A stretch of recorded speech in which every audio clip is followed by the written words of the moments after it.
In all the Abrahamic religions and the Bible and the Quran, they write about how debt forgiveness is something that we should all behold, we should all love. How can we free America concretely? Let's start with talking about the debt. Every great leader that has risen to power in different empires in world history, the first thing that all the greatest leaders did was debt forgiveness for all. 34 trillion in debt, 103,000 debt per citizen. 40% of your personal income tax goes to paying interest on the national debt. You want to know what that means? It means it's being spent on nothing.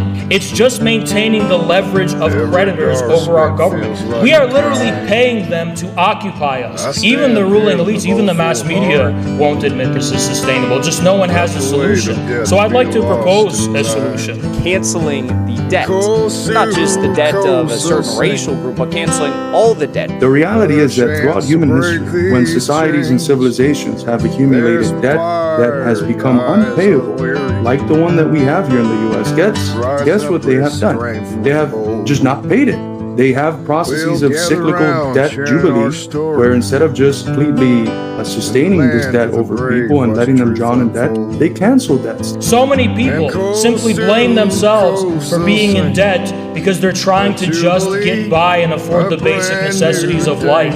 We are paying this money to these people for nothing, because they monopolize the money supply. So they're the ones who control the money, which we need to buy commodities so that they can loan it to us. They can give us credit, and then we have to pay it back to them at interest. And eventually, when the American people don't have enough money to keep paying back this interest, the whole thing comes crashing down. The entire system is designed to enslave us in this way. Central what it means to follow the teachings of Christ. The original etymological meaning of sin meant debt, which means that when Jesus says, let them be forgiven of their sins, it meant let them be forgiven for their debts. The first point in our program is the unilateral and complete cancellation of all debts, private and public.